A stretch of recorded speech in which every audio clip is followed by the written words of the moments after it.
Okay, I'm Charlie Smith, editor of the Georgia Straight, and I'm here with Adrian Dix, leader of the NDP opposition in Victoria, and we're here to talk about the harmonized sales tax. So my first question, Adrian, is the BC Liberal government has said it's going to drop the HST by 2% by 2014, and I'm curious what your reaction is. I think anything they say that they're going to do by 2014 is hard to take too seriously. They said they wouldn't do the HST before the 2009 election. They said it in writing. Then they did it virtually hours after the election was over. Then they said it would be revenue neutral. In other words, that it would bring in about the same amount of tax revenue as the PST. Then they said it wasn't. In 2010, they passed a law that said every penny for the HST was needed for health care. Every penny, absolutely needed for health care. We passed a law that said every penny from the HST would go to health care. Now, presumably, it's not, because they're taking out $1.8 billion from that dollars and sending it somewhere else. Earlier this year, Christy Clark said it would be like buying votes. So she said, in quotes, she said it would be like buying votes to announce you're going to considering dropping the HST a point or two before the referendum. And now, presumably, she's decided to buy votes in her own words, right? And so, you know, what they say isn't to be believed. What people have a choice on in the referendum is between the PST model, and the HST model. And the PST model means families and small business pay less. The HST model means big business will pay less. What happens after that really is a decision for governments to make in the future. I'm curious, if you were to become Premier, whether you would reintroduce the Social Service Tax Act as it existed before it was repealed. Yeah, I think you'd have to do a couple of things. You'd probably have to help small business in particular make the transition back to the PST, because the government's caused a lot of disruption with this HST policy. They've caused a lot of disruption over the last couple of years to the economy. And so you'd have to do some things to help small business make the transition. But essentially what you would do is reintroduce the PST, by the way, which has been in place for decades.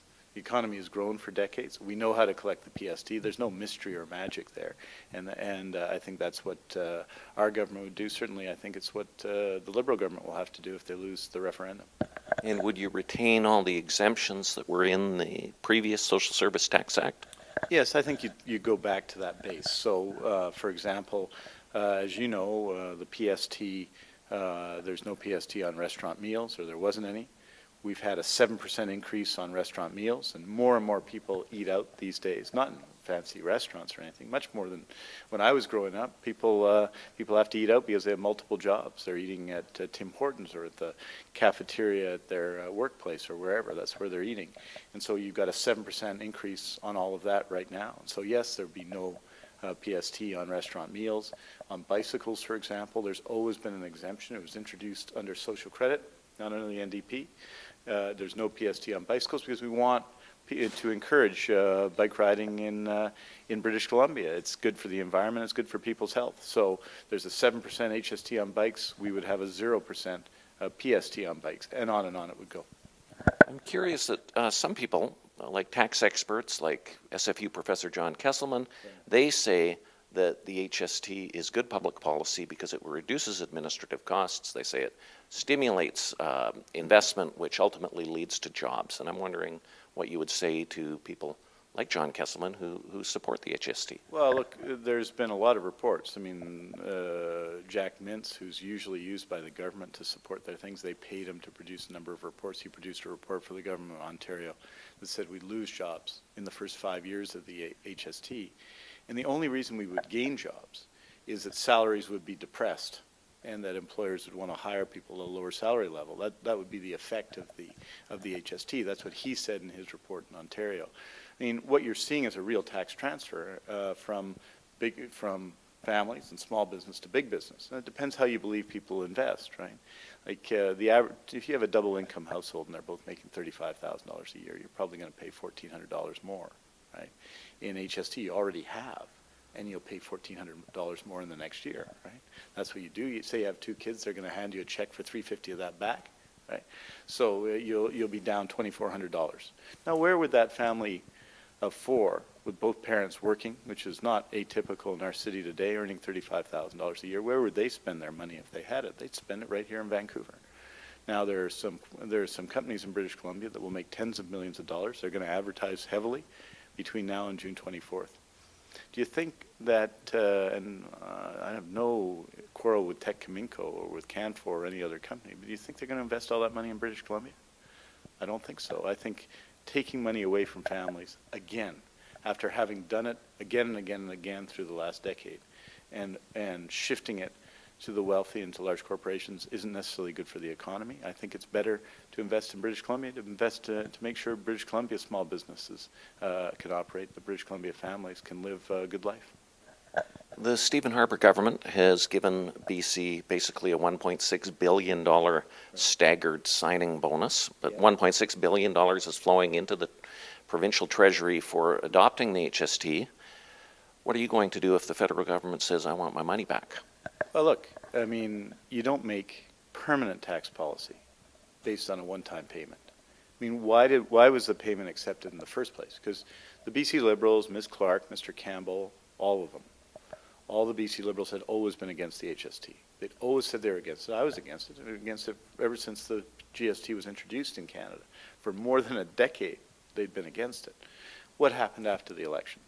Well, in the last week of the election campaign, the BC Liberals declared that the deficit was $495 million. Right? Well, they were massively wrong. You know, we had talk about different budgets in the 1990s and all those attacks on the NDP. They were wrong by more than $3 billion in their estimates. They lied to people. They lied to people about what the deficit was. I mean, at CKNW Studios after a debate, Gordon Campbell said it was $495 million a week before the election. This raises a question that's been in my mind for a while, which is off the topic of the HST, is I couldn't understand why, given that budget that the BC Liberals introduced in February of 2009, and given that one of your candidates, Gabriel Yu, eviscerated that budget and said the revenue estimates were completely exaggerated, why the NDP went into the 2009 election accepting that as the basis for their fiscal plan rather than ripping that budget to shreds before the election rather than right now. Well, I think it's an interesting challenge for opposition parties because historically, and you've seen this in the federal election, you use the revenue base of Treasury Board to guide you in developing your platform.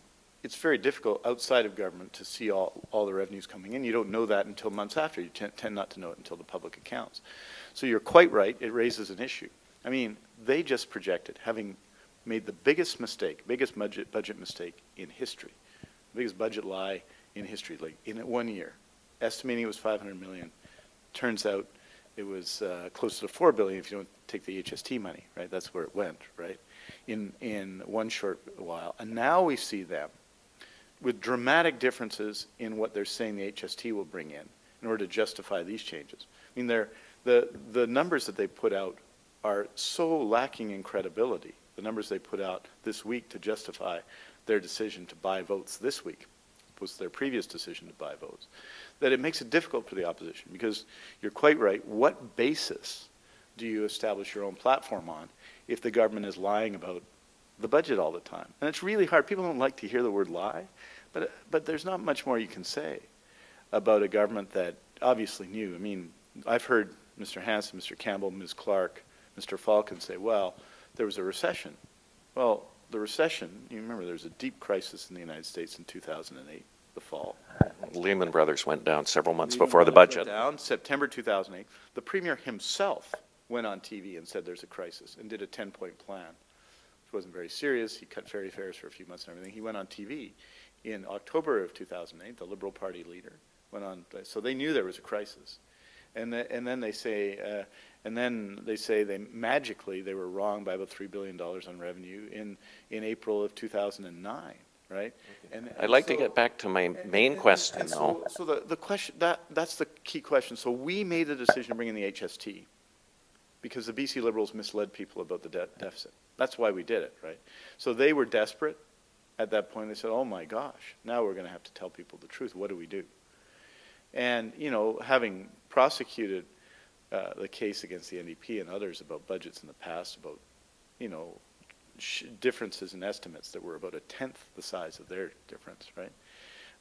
They had no choice. So what did they, in their view, they had no choice. So they made a deal with the federal government and sold us out